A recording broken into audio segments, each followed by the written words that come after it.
Yeah.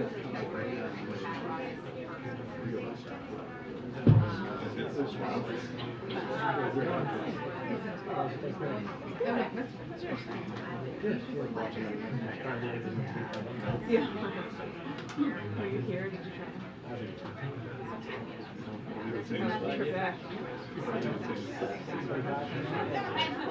From the island? Yeah, driving out. So it was at least 6 hours coming from out. Yeah. Around the city. Yeah, so Down the first island. yeah, there are other things like they just some of the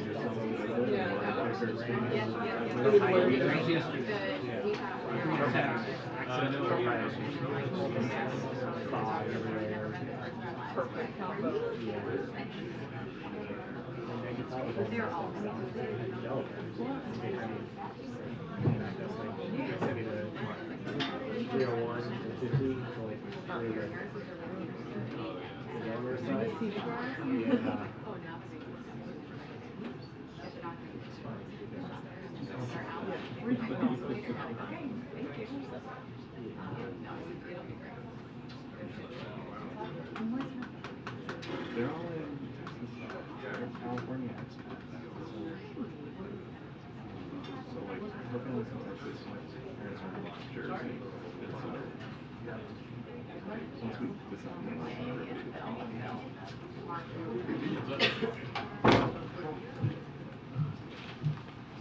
Good afternoon, everybody. Welcome back from your Thanksgiving holiday. Hope everyone had a restful and wonderful holiday. Okay, I'm going to be really quick at the top. As you see, we have a guest. As you know, we have a guest from National Security Council, John Kirby, with us today, who's going to take your questions ahead of the state visit. As you know, that it will be happening on Thursday, our first state visit with France, and first state visit clearly with in this administration. So with that, I'm going to just start right away and turn it over to Kirby. All right, John. Thank you so much, Karine. No problem. Well, as Karine said, I've just got a couple of comments here at the top about the state visit. As the first state visit of the Biden-Harris administration, this is an opportunity to highlight a foundational component of this administration's approach to foreign policy, and that's through alliances. France is a vital global partner and, of course, the United States' oldest ally. Our economic ties span established and cutting-edge sectors with major investments in both directions supporting hundreds of thousands of jobs in each country. Our defense and security cooperation continues to expand and, of course, is vital to peace and stability all around the world. Our partnership in tackling tough global challenges is underpinned by our shared commitment to democratic principles, values, and institutions. And our cultural ties remain a source of strength and importance to our bilateral relationship. France remains, as you know, a top destination for many Americans and vice versa. So just briefly on the schedule breakdown. On Wednesday, President Macron will join Vice President Harris in visiting NASA headquarters to showcase our deepening collaboration on space in support of Earth, climate, and space science and space exploration. The bulk of the state visit events will take place on Thursday, starting with the official arrival ceremony, while President Biden and President Macron conduct a bilateral discussion. There will be a separate program for the First Lady and Mrs. Macron. In the afternoon, the Vice President and Secretary Blinken will host a luncheon at the State Department in honor of President and Mrs. Macron. And then, of course, the visit culminates in the state dinner here at the White House that evening. Throughout all of these events, you can expect to see on display both our long shared history as allies as well as our deep partnership in taking on the most urgent global challenges of today and tomorrow.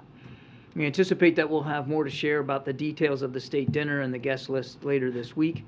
While there are specific areas where we anticipate we'll make progress during this visit, I want to stress that this visit really largely serves as a celebration of the strong footing of this relationship, one that is well-rooted in our history from the very beginnings of our country, while also oriented squarely toward the future. And it's a very dynamic, exciting future that we're looking forward to.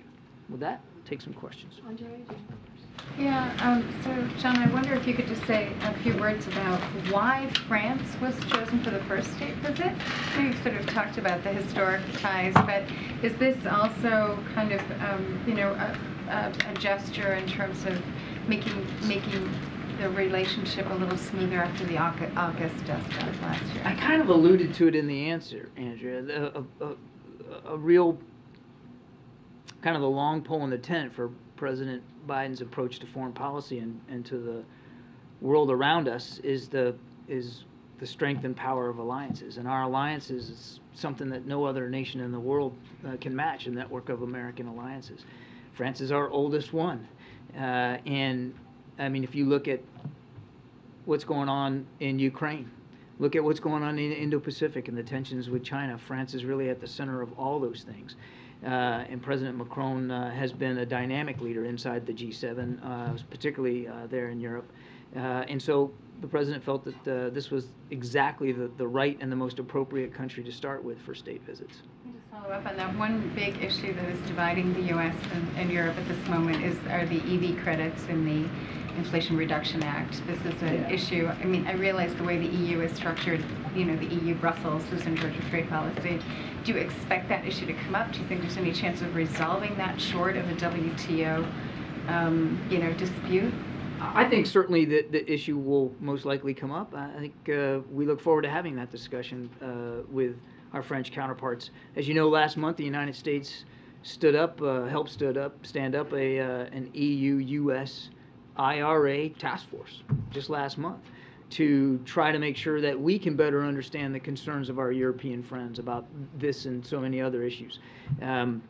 The bottom line for us is, first of all, we want to understand the concerns. We're absolutely willing to have that conversation and to find a way to work through those issues of concern.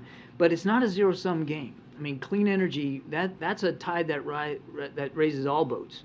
The more we can transition to a clean energy economy around the world, and there's plenty of opportunity for everybody in that. So we're looking forward to having those discussions.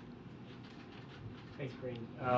And John, on a different topic, I was hoping, what is the White House's message, the president's message to people in China who are peacefully protesting COVID lockdowns there? And then did the topic of China's zero COVID policy come up in the president's bilateral meeting with President Xi when they met in Indonesia a couple weeks ago? They did talk about COVID and the effect that the pandemic had around the world. Clearly that came up inside the conversation. I don't know if specifically the zero COVID policy was an issue of discussion, but certainly COVID was on the agenda, as you might expect that it would be. And our message to peaceful protesters around the world is the same and consistent. People should be allowed the right to assemble and to peacefully protest policies or laws or dictates that they take issue with. Does the White House support their effort to sort of regain personal freedoms in light of these lockdowns? The White House supports the right of peaceful protest. And then on a different topic, the State Department announced today that Russia abruptly canceled the latest rounds of arms negotiations. Is the president planning to reach out to anybody about that? Is there any White House reaction to that? I don't have any phone calls or conversations to read out. What you're talking about is the Bilateral Consultative Commission. And this is a component of the New START treaty that was signed onto in 2010. This is it's basically an opportunity for both sides to get together and talk about the technicalities, the formalities, the compliance mechanisms that are in place with respect to New START. This would have been the first one that we would have put in place since COVID, which obviously prevented those kinds of face-to-face meetings. So we very much were looking forward to starting. It's supposed to start tomorrow, and we were very much looking forward to that because we continue to believe in the importance of New START. We haven't received, a real solid answer from the Russians as to why they postponed this. We're going to be working through the embassy to try to figure out what happened here, and we'd like to see it get back on the schedule as soon as possible because it's important. It's not just important for our two nations, it's important for the rest of the world. Okay, we're going to go to the back. Thank you, Karine. Two questions, John. First, the niece of the Ayatollah Khomeini was arrested in Tehran recently as part of the protest march. Does the administration, having stated its support for peaceful protest, have any particular statement about her arrest? We would I think stay very consistent, sir, that we believe in the right of peaceful protest. We have made it clear that we stand with particularly, it's largely Iranian women, but it's obviously beyond that, but particularly their concerns about the dictates that have affected their lives personally, and we'll continue to do whatever we can to not only support their right of protest, but to hold the regime accountable for the way it's treating its people. And along the same lines, is the administration going to put out a statement to the military junta in Burma about the published reports of the incarceration and keeping incommunicado the former leader Aung San Suu Kyi? I don't have a preview of some sort of statement to read out to you today. We've been very clear about our concerns over the military's domination there and their practice and their policies, particularly the way they treat political prisoners. But I don't have a statement for you today about that particular issue.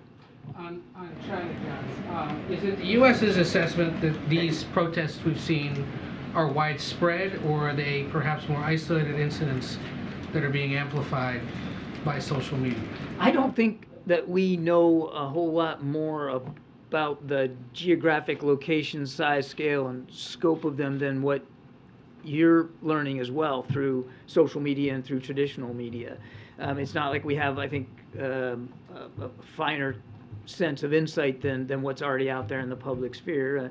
So I don't have a sense of that. In that realm, the statement you issued, or that was issued earlier today, didn't include any explicit calls for China to stop detaining and harming protesters and journalists. Why not? We're watching this closely, as you might expect we would. And again, we continue to stand up and support the right of peaceful protest. And I think we're going to watch this closely, and we'll see where things go. Can I ask you a quick one on Iran? Sure. The U.S. men's national soccer team has thrown up an image of the old flag before then, including the Islamic Republic symbol. Right. Does the White House have any comment on that decision?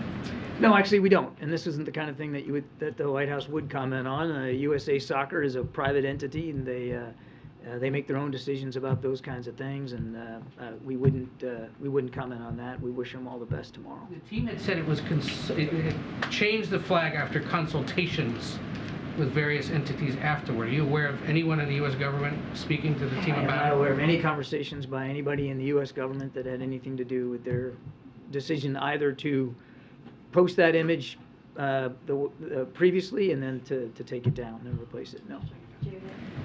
On China again, John, is it the U.S.'s assessment that there's any sort of risk to the U.S. economy or the U.S. supply chain because of the protests? We don't see any particular impact right now to the supply chain as a result of these protests. And then on the vaccines, has the U.S. offered any U.S.-made vaccines, coronavirus vaccines, to China, the mRNA vaccines? We have not offered any to China at this time. As you know, we are the largest supplier of COVID vaccines around the world, and we have not received any requests or any interest by China to receive our vaccines. Thank you very much. Thank you, John. Again on China, you had just noted that you're watching this closely, as we might expect. Could you give us a sense of how much the president is engaging with this issue? Is he watching it personally, getting updated more than on maybe some other things? The president is staying briefed on what's going on inside China. Yes. Closely briefed on this? I mean, anytime. I mean, just trying to get an impression of where I've never been in the room where he wasn't yeah, closely briefed. I mean, he's staying atop on what's going on. He's monitoring this. We all are. So yes, the president is certainly staying mindful of the protest activity. Okay, thank you. Alex, right about. Thanks, Karine. Thank you, John. I sort of assume that the United States supports peaceful protest around the world. That, with all due respect, doesn't strike, I would think, most people as a novel position. The question is... Well, I'm glad that it's not a novel position. It's exactly where we should be. But the president has explicitly drawn a contrast between autocracy and democracy here and also abroad. Isn't this a moment, obviously without getting into some sort of grand conflict, to sort of assert the rights of people advocating for freedom and democracy more forcefully than perhaps we have? This is, I think, a moment to reassert what we believe in when it comes to free assembly and peaceful protest, and we've done that, and we'll continue to do that, whether it's people protesting in Iran or China or anywhere else around the world. Nothing's changed about the president's firm belief in the power of democracy and democratic institutions and how important that is. But this is really a moment, to put it back into your words, this is a moment for for the Chinese people and the Chinese government to speak to. We have been nothing but clear and consistent, and I think you'll see that going forward. So just to follow up, John, on the China issue, why is the White House's line that everybody has the right to peacefully protest and not the U.S. thinks it's bad to lock people up in their houses to stop COVID? We've made it clear, Peter, that a lockdown is not a policy that we're going to support here. We've come a long way over these last 3 years. Hard to believe, 3 years in terms of treating COVID and preventing COVID. So we've said, a lockdown is not a policy that we support here. But obviously there are people in China that have concerns about that, and they're protesting that, and we believe they should be able to do that peacefully. Okay. And on the sanctions relief for Venezuela, yeah, why is it that President Biden would rather let U.S. companies drill for oil in Venezuela than here in the U.S.? That's not an accurate take on the president's view. Earlier this month he said no more drilling. There is no more drilling. The president has issued 9,000 permits for drilling on U.S. federal lands, Peter. 9,000 of them being unused. There are plenty of opportunities for oil and gas companies to drill here in the United States. I'll let Chevron speak for this particular issue of sanctions relief, but our expectation is it won't be a lot of oil coming out of there. It'll have to be shipped to the United States.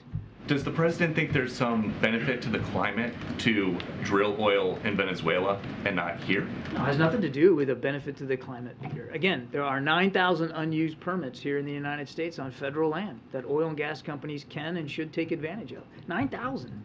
And we're talking about one there in Venezuela. Now, look, it remains to be seen how much will get drilled down there. It'll be up to Chevron to decide that, Peter. But as a function of the sanction itself, that oil, whatever product is drilled, has to come to the United States. One more on China. How concerned is the president that China's zero COVID strategy and that these restrictions may be inhibiting the economic recovery globally and here at home? The president believes, and he's said this many times, I mean, COVID absolutely has had an impact on the global economy. Certainly it's had an impact on supply chains and resources around the world. And that's why the president wants to move the United States as quickly and as efficiently as we can through COVID so that even our economy can get more on track than it already is becoming now. So, I mean, it is having a global effect, but what is also having a very acute, significant global impact on the economy is the war in Ukraine.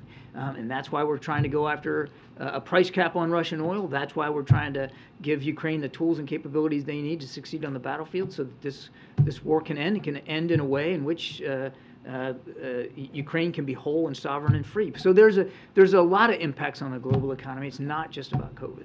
But beyond just COVID generally, I mean, does he think that China's zero COVID strategy, that these restrictions are inhibiting the economic recovery? The president recognizes that in many countries around the world, COVID is still an issue. And certainly, to the degree that it inhibits a country's ability to conduct commerce, it's having an impact on the world. And China is a huge economic competitor out there. But I wouldn't get into parsing the dollar figure effect here of the remaining challenge of COVID in China. But clearly, China as a major economic player, and China still struggling with COVID, there's an impact on the economy. And just one more on Paul Whelan. His brother said he missed a scheduled phone call home to his family on Thursday, which they say is incredibly unusual for him to miss a call, especially on a holiday like that. How concerned are you about this silence? Have you received any information on his condition, and just can you give us any update on any progress that may I'm or may afraid not I be don't made? have an update for you. This is the first I've heard that there was a phone call that was missed. So why don't you let me take that back and see if we can find out something for you. I don't want to just speculate up here. Well, obviously, we're deeply concerned about him and Brittney Griner and all Americans wrongfully detained overseas. But let me take that question. All done, Barry? Okay. Go ahead, Phil. Thank you. Two quick questions, one on China and then on Ukraine. I'm wondering, what is the president's reaction when he hears protesters in China chant freedom or Xi Jinping step down? The president's not going to speak for protesters around the world. They're speaking for themselves. So there's no reaction? These protesters are speaking for themselves. What we are doing is making it clear that we support the right of peaceful protest. And then my follow-up, is the backlog of arms shipments to Taiwan a result of our stepped-up efforts to send arms to Ukraine? What I can tell you is that we are constantly balancing, as we must, our own inventories, the inventories of our allies and partners, and people that we do conduct arms sales with, as well as, of course, the inventory that the Ukrainian armed forces need to fight the Russian aggression. And it's a balancing act, and with every single decision by the president to draw down DoD stocks, you know, he gets an assessment from the Pentagon about whether that's going to affect our readiness. And we're in constant touch with, again, allies and partners about their readiness needs, because many of them are reliant on U.S. systems. And of course, you know, that includes Taiwan. The president just signed out, a month or so ago, another $1 billion of Taiwan arms sales, and of course we're going to continue to look at what the next iteration of that needs to look like and when that would occur. But we take very seriously our responsibility to help provide Taiwan the self-defense capabilities that it needs.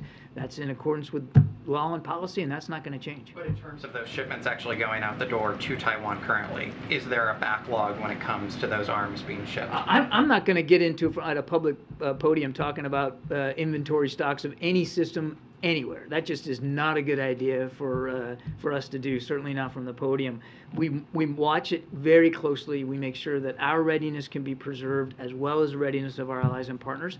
But look, has all the provisions to Ukraine, has that caused an effort inside the administration to make sure that we are judiciously monitoring stocks and inventories and working with the defense industry to plus them up and to make sure that those supply chains are still flowing? Absolutely. Of course we are. But it's a balance we strike every day. Thanks, sir. Yeah. Way in the back.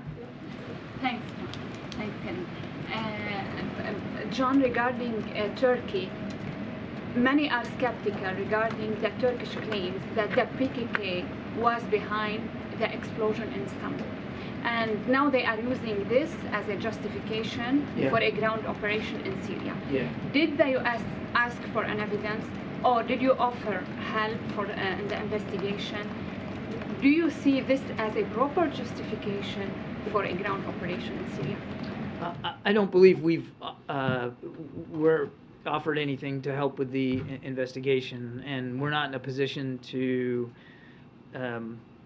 say specifically who was responsible. We condemned the violence at the time. We condemn it today. And as I've said as recently as a week or so ago, we do need to remember that Turkey continues to fall victim to terrorist attacks, whether it's near that border or elsewhere inside the country.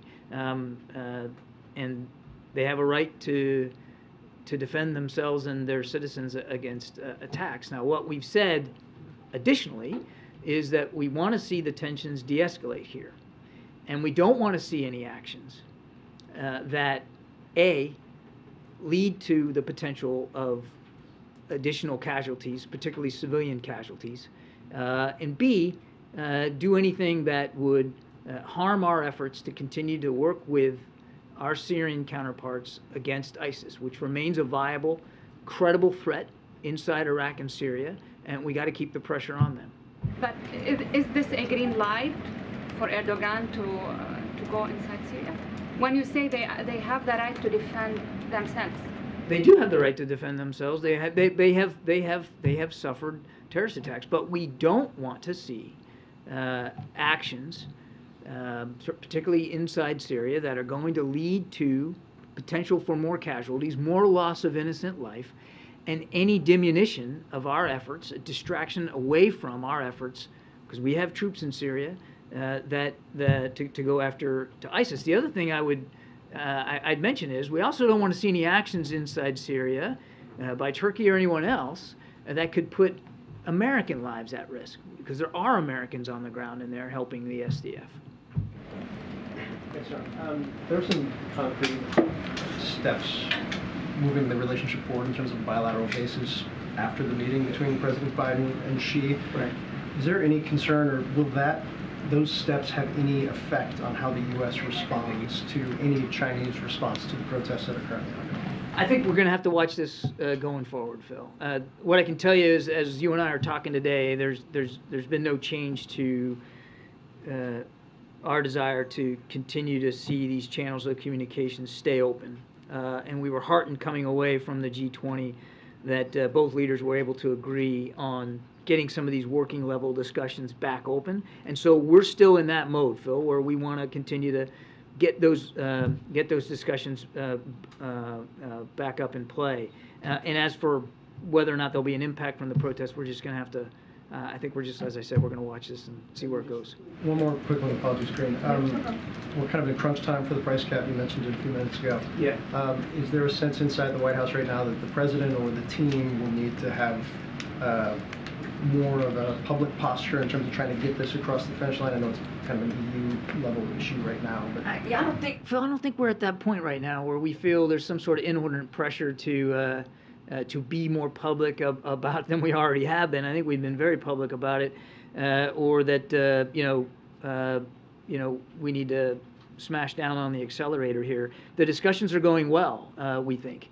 And we strongly believe that a price cap is a good approach, the right approach to limit Mr. Putin's ability to profiteer off this war.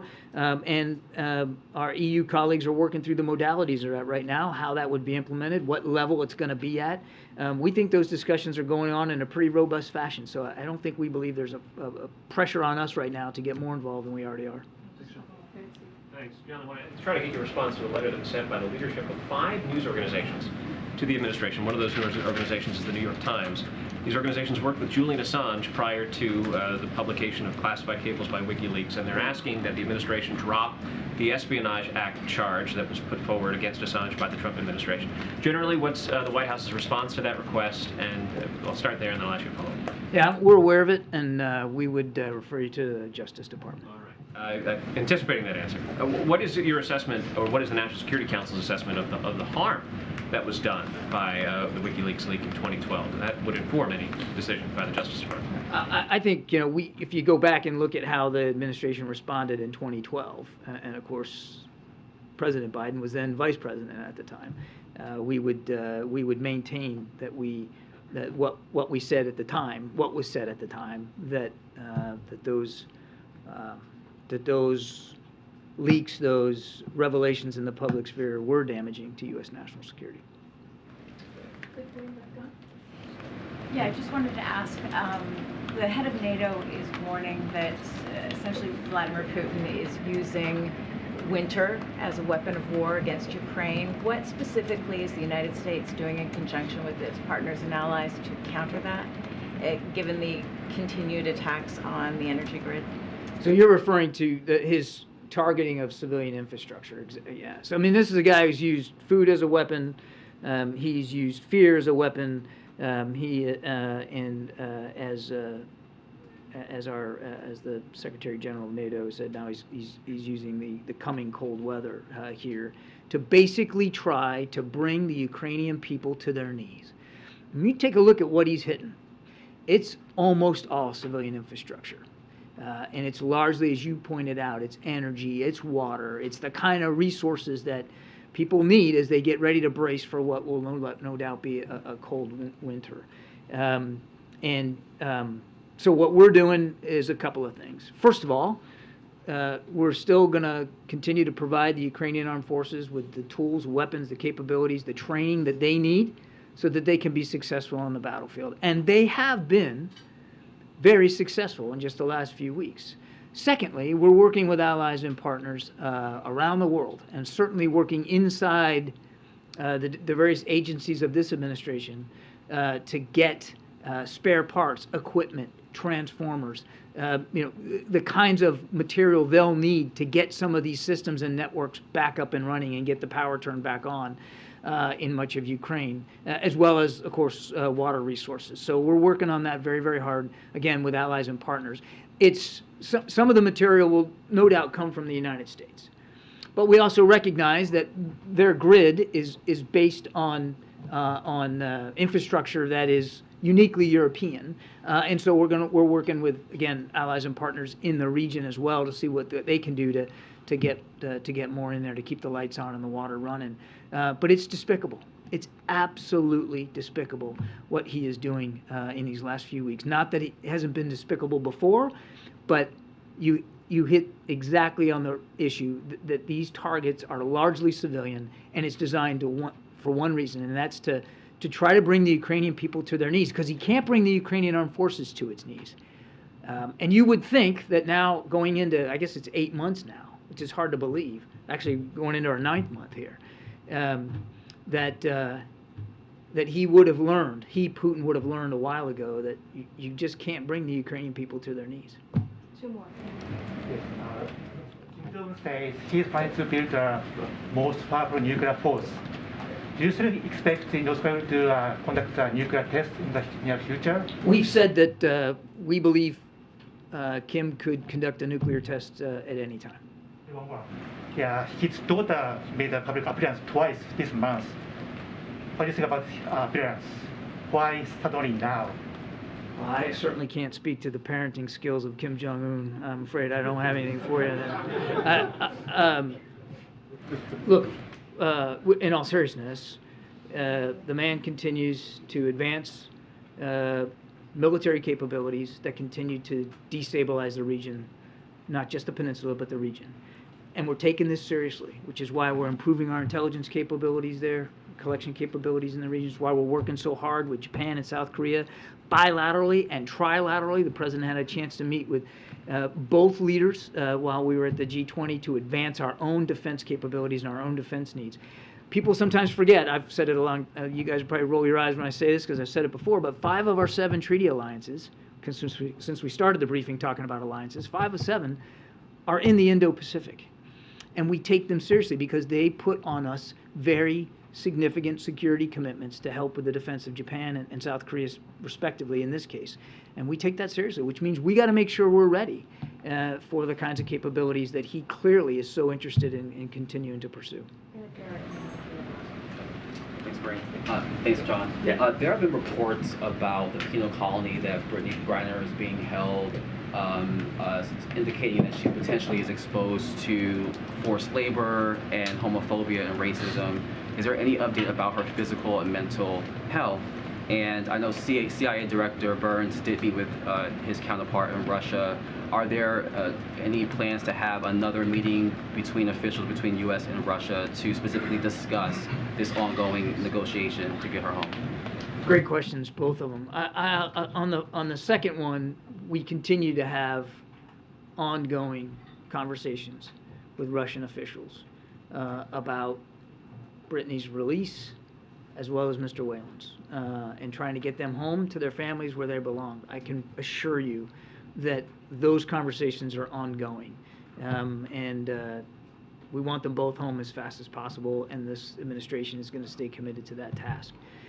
On her condition, I think you can understand for privacy reasons, I'm not going to get into much detail about her physical health. I wouldn't do that. I can just tell you that we're taking that very seriously as well, knowing where she is and what penal colonies are designed to do. And we're trying to make sure we have as much access and information about her condition as possible. Sometimes that's done more through her representatives than it is from our diplomatic presence, just because of the modalities of it, but we're doing the best we can to stay on top of it as much as we can. John, can you share any update on whether President Biden will accept the invitation of Mexican President López Obrador to attend the Three Amigos Summit in Mexico City? I know that had been talked about as potentially scheduled for December, now maybe pushed back to January. Is there anything you can The share North on that? American Leaders Summit. Yeah. The president's looking forward to being able to have that meeting, but we don't have a date yet or anything to say on the schedule. Nothing to confirm on the schedule right now. But he's looking forward to the discussion. Absolutely. All right. Thank you. Thanks, guys. Happy late Thanksgiving to you. Thanks, John. Okay, before we dive into questions, just to have a couple things, a few updates at the top to share with all of you. As you know, President Biden committed to doing everything within his power to address Putin's price hike at the pump. Today, gas prices have returned to the levels they were prior to Putin's invasion of Ukraine. As the chart behind me shows, the national average is $3.55 per gallon, down over $1.45 per gallon from the June peak. The most common price is $2.99 per gallon. That's saving American families with 2 cars about $160 per month on average. This is important breathing room for American families and meets a key commitment the president made to them. So it's no accident either on a couple of things. President Biden has been releasing oil from the reserve, as you know, which was a historic action that this president took. He called on international partners to release oil as well. And he's been calling on oil and gas companies to pass on their savings to consumers at the pump. The president's actions have helped bring prices down for families, and he will continue to do everything possible to bring prices down even further. Earlier today, the president signed a presidential memorandum on promoting accountability for conflict-related sexual violence to strengthen the U.S. government's effort to combat rape as a weapon of war. This presidential memorandum directs the State Department, Treasury Department, and other federal agencies to leverage sanctions, authorities, assistance, restrictions, and other tools to promote accountability for perpetrators of conflict-related sexual violence. With this executive action, U.S. departments and agencies are, for the first time ever, being directed to ensure equal consideration of acts of conflict-related sexual violence when identifying targets and preparing designations for potential sanctions. Under President Biden's leadership, the United States will continue leading efforts to rally other nations and international organizations to prevent and promote accountability for acts of conflict-related sexual violence. Today's action is part of the president's broader commitment to work to address all forms of gender-based violence. Now, finally, today, President Biden met with 3 U.S. winners of the 2022 Nobel Prize, Dr. Caroline Bertozzi, who won the Nobel Prize in Chemistry, Dr. John Clauser, who won the Nobel Prize in Physics, and Dr. Douglas Diamond, who won the Nobel Prize in Economic Sciences. The president is restarting an important tradition that just like he does for winning sports teams, as you have seen him do in the past 20 months or so, the president meets with U.S. winners of the Nobel Prize. Their achievements show how taking on the biggest questions can establish new fields of inquiry, promote technology innovation, and expand the boundaries of what is possible. Their work is a reminder of why President often says that America can be defined by one word, and you all know that word that he uses is possibilities. With that, I'm going to go out of school for a second, and I know there's a young reporter in the room who would like to ask a question. Eva Shapiro? Oh, pardon me. And where are you from? Austin, Texas, and you are part of the Kids Scoop. All right. Well, welcome to the briefing room. It's great to have you, and you could. You're going to trump AP, and I'll take your first question. Given the situation in Iran with protesting, what are we going to do, or what can we do?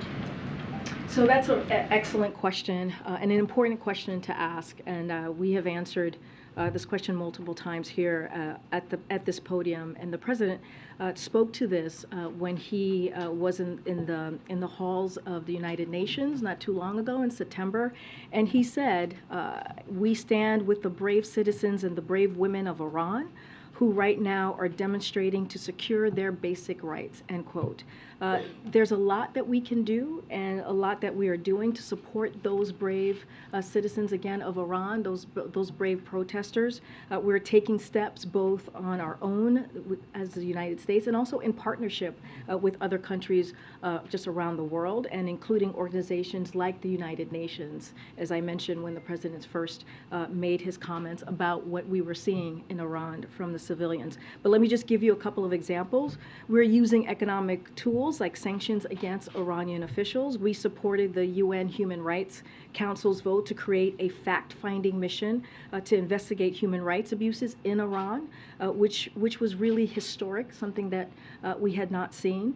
So we're working with civil society organizations to make sure Iran is removed from a United Nations body focused on women, called the UN Commission on the Status of Women. We have expressed support for the joint statement by women foreign ministers on Iran. And we're speaking out over and over again and raising awareness and making sure that those brave women and citizens are lifted up as they are really fighting for their basic rights. But thank you so much for your question. I really appreciate you. And again, welcome to the briefing room. Hopefully you come back. All right, go ahead. And welcome to the briefing room. On 2.5 weeks ago, the president held his press conference after the midterm results. He said he'd be inviting congressional leadership of both parties over to the White House after his trip to the G20, a week plus since he's been back. Has that invite gone out, and when is that meeting going to take place? So as you know, Congress has just returned, so the president is looking forward to talking to, speaking with Democratic and Republican leadership. I don't have anything to preview for you at this time on a date on when that will happen, but he is, this is something that he is indeed looking forward to, and we will make that happen as soon as we can. Today is this deadline for counties to certify election results in a number of states, including Arizona, where at least one county has refused to certify the results of the midterm elections from a couple of weeks ago, citing the conduct of the election in another county, Maricopa County. Is the White House monitoring sort of state level and local and county level efforts to sort of overturn election results or not certify election results, and does the president have any response? So, very good question. I don't have anything to share on if we're monitoring anything specific or in particular. I'm sure that's something the DNC is doing, and other committees are clearly focusing on those particulars very closely. Look, in the context of democracy. Yeah, no, but we've been very clear on the sacred right to vote and how, and how it's important that the American people feel like their vote will be counted, and that, and he has denounced the election deniers that we have heard from on the other side, and he has called that out, and he has every confidence in our electoral system. And just lastly, we know those real negotiations seem to be nearing an impasse. There's a report in the Washington Post that the president plans to ask Congress to step in and either extend the cooling off period of their talks or take some other measures to try to prevent a potentially devastating shutdown of the rail system in the next couple of weeks. Can you confirm that the president does plan to ask Congress to step in and take action here? Look, I don't have anything right now at this time to announce or preview on any announcement that the president's going to make. Once he is ready to make that announcement, certainly we will let you know, or make an announcement of any kind related to this. We will clearly share that with all of you. I do want to say a couple of things, which is really important as we look at what's currently happening. Look, from the beginning, the president has been very clear. Shutdown is unacceptable because of the impact that it would have on jobs and families and farms and businesses and communities just across the country. The president is directly involved in the process and has been engaged with his team, and also has had conversation with members of Congress on this particular issue. in case resolving the issue falls to them, as it has 18 times in the last 60 years, as you know. I know you guys are following this closely. And in addition to President's involvement, Secretary Walsh has been in contact with rail workers, the unions there. He has been in direct contact with them. Secretary Buttigieg has been in contact with rail companies, and Secretary Vilsack has engaged agriculture and industry stakeholders as well. So this has been very much not just the president, but clearly the three secretaries that I just mentioned and his administration.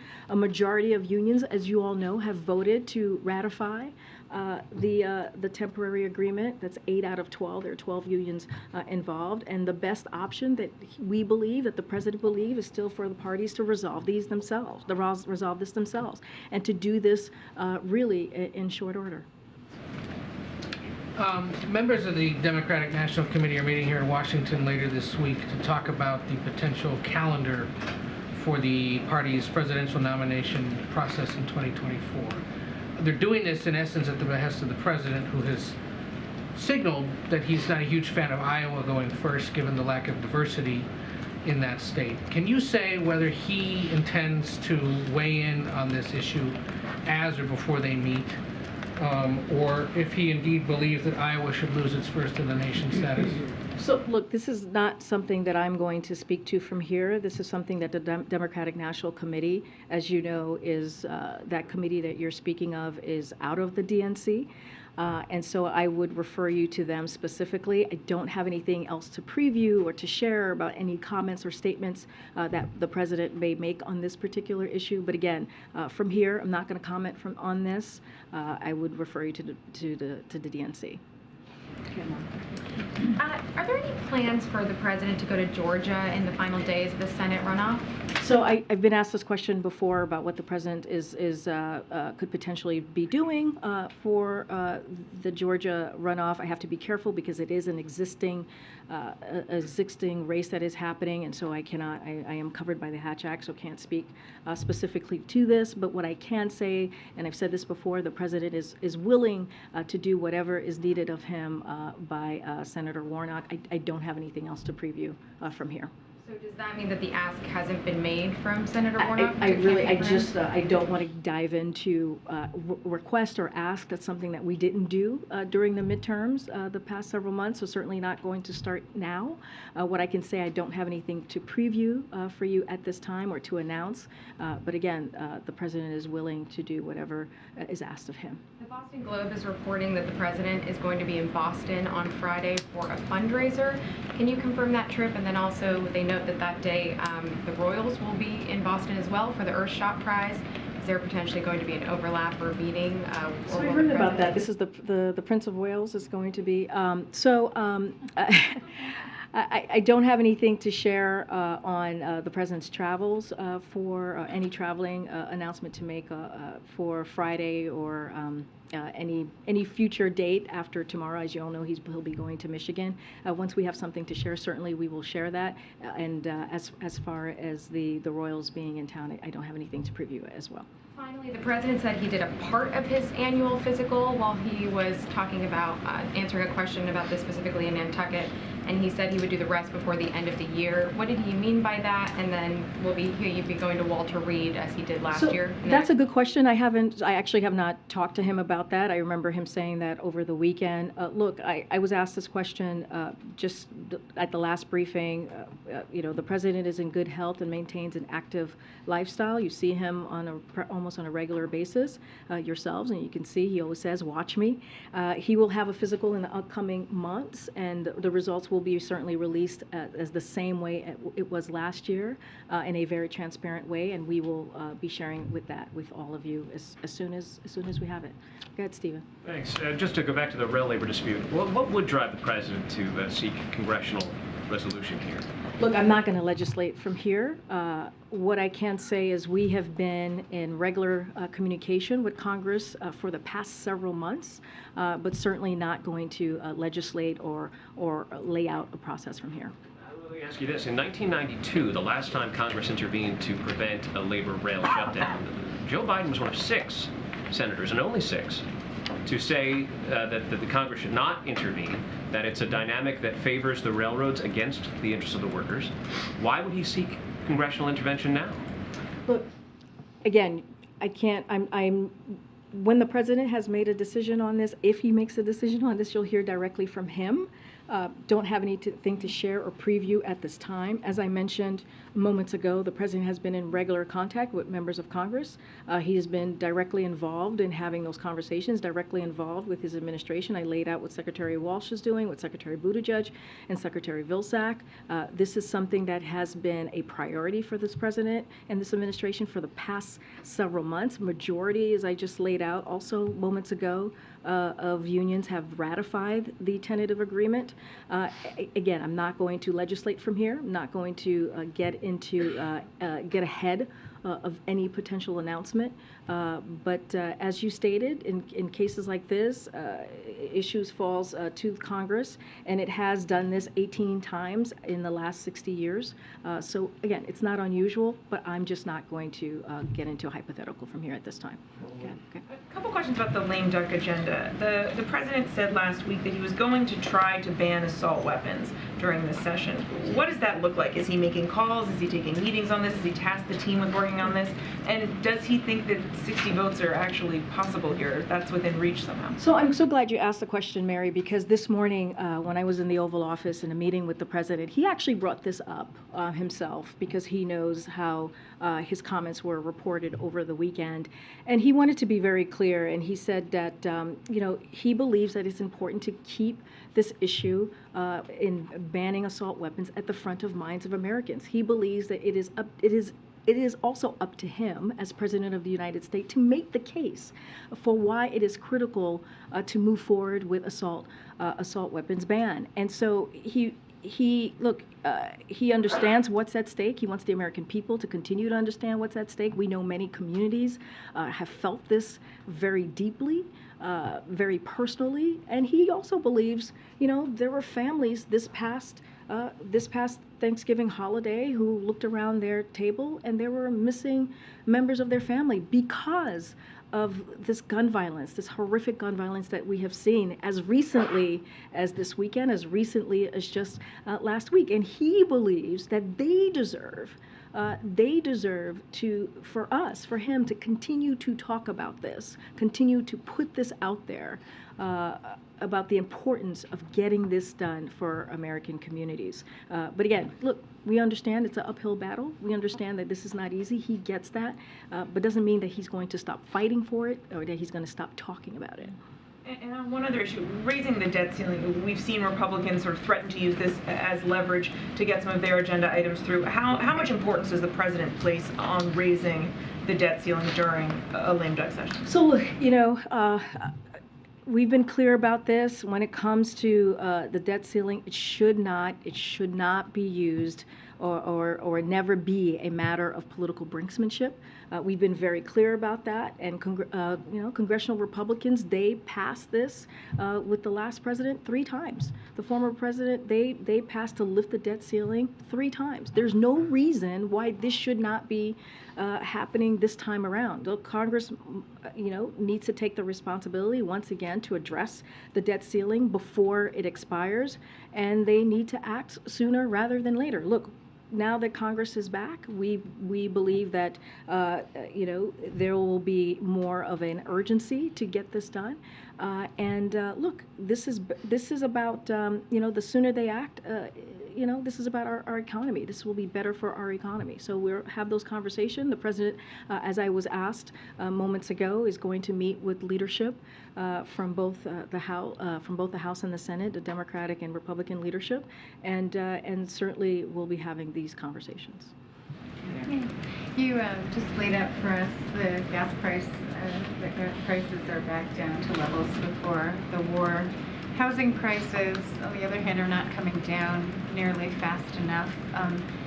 Given the split Congress, we've talked about some of the difficulty of the lame duck session. I mean, have you run out of options in terms of pressing down housing prices, and what can you do to help people there, especially if the student debt issue doesn't, go your way? Look, we are, as the President said, to your last statement about the student debt relief, his relief plan, he's optimistic. He's an optimistic person, and he's going to continue to fight for a plan that's going to help close to 40 million Americans across the country. And let's not forget, 90% of them are making less than $75,000 a year. That matters. That is a plan that is going to give people a little bit of breathing room. So we are confident in our legal standing, if you will. As you know, it's up to the Supreme Court, and we're going to continue to fight. That it will not end. But to your question, look, housing affordability is a central challenge for families. We know that, as you just laid that out, Andrea, and that's due to longstanding shortfall of affordable housing, plus increased demand for homes during the pandemic, and a reduced number of homes due to previous supply chain challenges.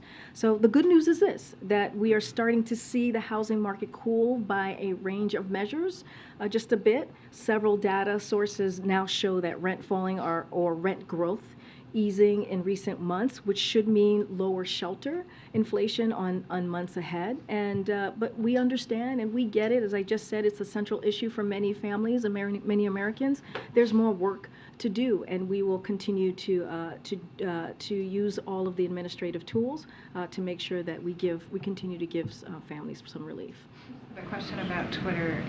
You know, there's a researcher at Stanford who says that this is a critical moment, really, in terms of ensuring that Twitter does not become a vector for misinformation. I mean, are you concerned about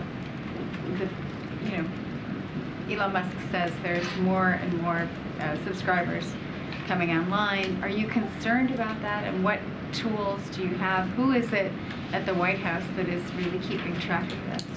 So look, this is something that we're certainly keeping an eye on, and look, we have always been very clear, and that when it comes to social media platforms, it is their responsibility to make sure that when it comes to misinformation, when it comes to the hate that we're seeing, that they take action, that they continue to take action. Again, we're all keeping a close eye on this. We're all monitoring what's currently occurring, and we see it with our own eyes of what you all are reporting, and just for ourselves what's happening on Twitter.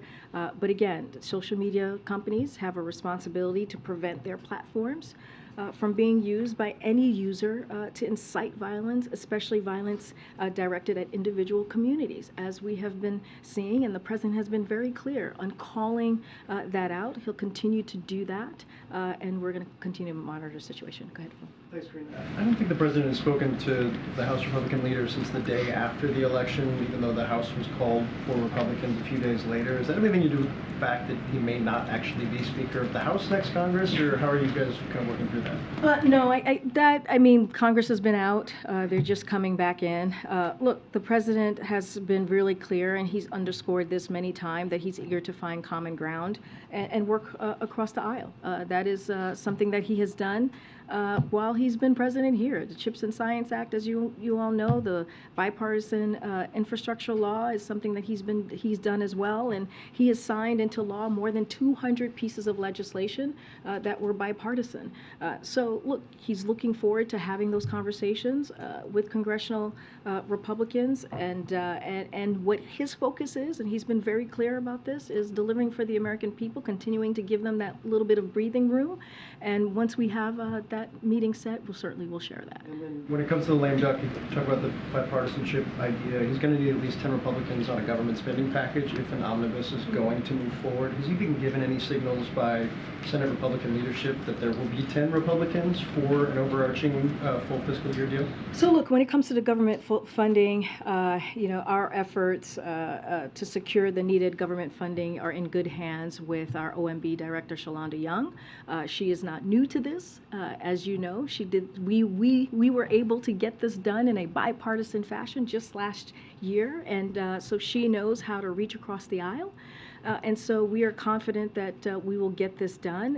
And, you know, we have been, our Office of Leg Affairs, the Office OMB as well, has been in, has had multiple calls with congressional members and staffers, and also have done briefings about how important it is in reaching an agreement, a full year appropriations agreement, and the dangers of passing the buck yet again. And not only that, I think you all saw just last night, the Secretary of Defense, Secretary Austin, put out a letter he wrote to Congress, and he warned that a continuing resolution of any length would result in significant harm to the American people, military programs, and our national security and our competitiveness. We have to remember the programs that we're talking about are not partisan programs. They are programs that's going to help American families. We're talking about education. We're talking, as I just mentioned, as the Secretary said, our national security.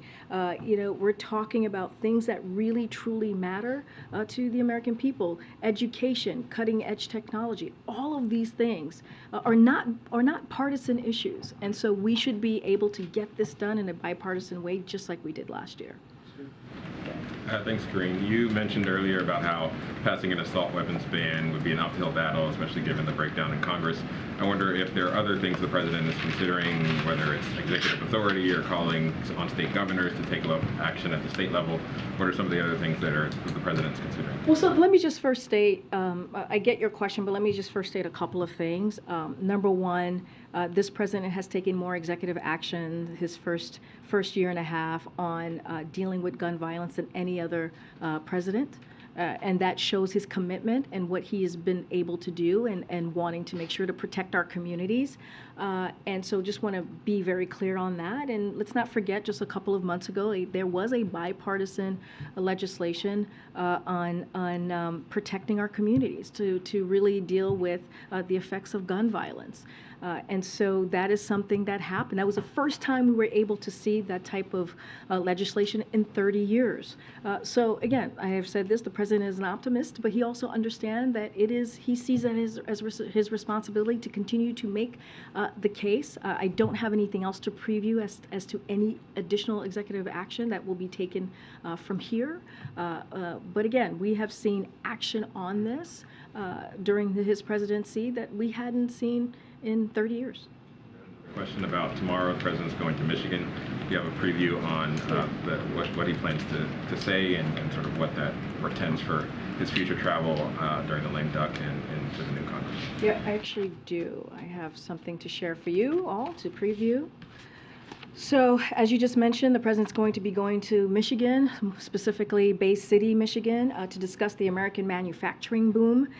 Thanks to his economic strategy, the president will visit a new manufacturing facility recently opened by SK Siltron, which last year announced a $300 million expansion of its Michigan operations. During his remarks, President Biden will highlight his economic plan. It is leading to a manufacturing boom, growing the economy and creating good paying jobs in Michigan and also just across the country as well.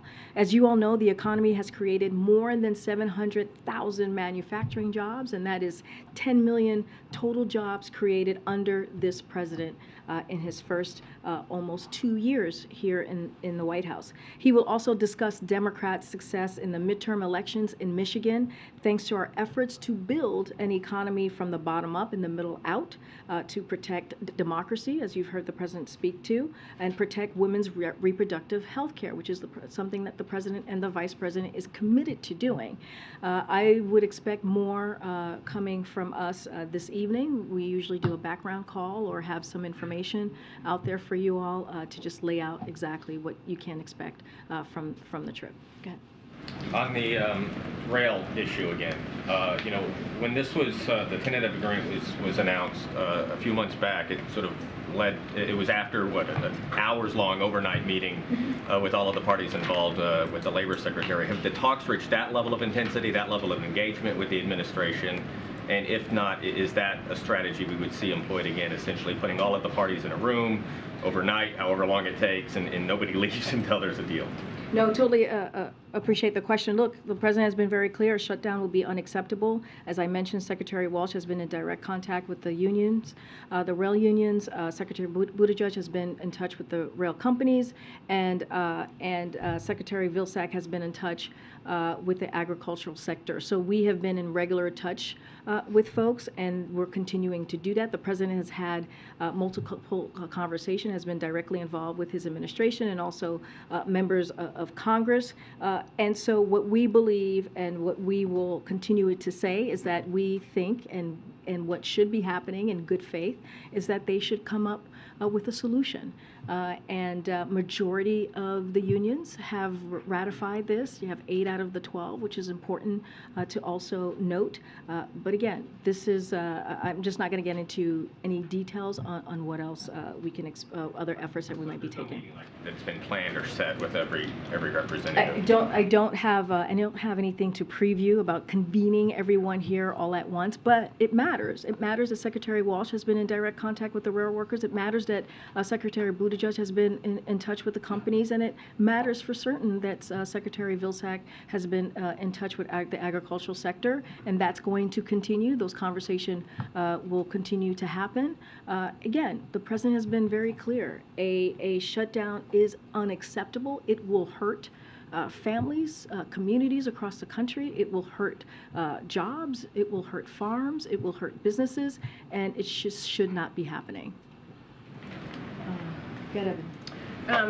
One question. The U.S. Embassy to the Dominican Republic issued a warning to U.S. citizens about those traveling to the DR, that those that are dark-skinned were being targeted. This as the Dominican Republic is doing more deportations of Haitians. And so my question is there anything that any response or actions from the administration in light of this warning that's come out? So when it comes to the warnings, that comes from the Secretary of State. So I would refer you to them on the specifics and the particulars of that warning, and would just let them speak to it themselves. Just wanted to ask a quick follow-up. The president has said repeatedly that, of course, he wants to ban assault weapons, but on Thanksgiving, when he was in Nantucket, he said, quote, "The idea we still allow semi-automatic weapons to be purchased is sick." Obviously, that's a huge category of guns, from rifles to pistols to shotguns, that are not assault weapons. So I guess my question here is, did the president misspeak, or does he in fact want to ban all semi-automatic guns that are? No, he was talking about assault weapons. That's what he was talking about on that morning or that afternoon when he was asked that question. Thank you. Okay, great, good. As you know, former President Donald Trump had a dinner with Kanye West and Nick Fuentes, a known white nationalist. Is the White House concerned that former president, and more importantly, a current candidate for president, is meeting with someone who's known to foster racist and anti-Semitic views? So look, I'm not going to respond to everything that happens with the former president, but this is something that's important that we speak very clear about, and we speak very forcefully about. This administration, this president totally rejects bigotry, racism, anti-Semitism, and there is just no place for these types of vile forces in our society, and this is something that we are going to continue to deny, including Holocaust deniers. And let's not forget, when you say things like this, when you do not speak out against these type of poisonous and dangerous kind of remarks or representation, if you will, that is also incredibly dangerous within itself. And so we should all be condemning this, and we should be very clear and say it in really absolute clear terms. And again, this is something that we condemn, and we will continue to speak out against.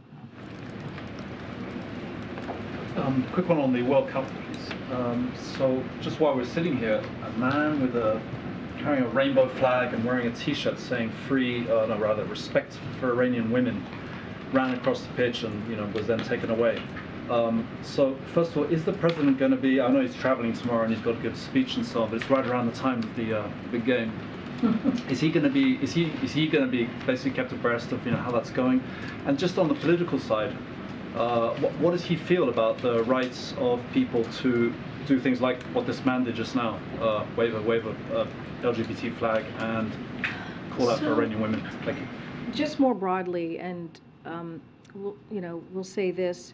Look, we urge the state of Qatar and all Qataris to fully realize the Emir's message here, and that is to truly recognize and welcome everyone to the Cup, to the World Cup. And we've been very clear about that. We have said that many times before. We are concerned over the potential treatment of LGBTQ plus spectators and athletes. And this is something that the president will call out. Any type of human rights abuses. He is not shy and has been very clear raising these issues. And he'll continue to do that. And look, when it comes to the game tomorrow, clearly the president will be kept abreast of how that particular game is going. But as you know, we'll be traveling to Michigan tomorrow. Thank you, Karine. All right, thanks everybody. What about the Biden administration funding anti-Semitic organizations? Now to the authorities? Any comment about the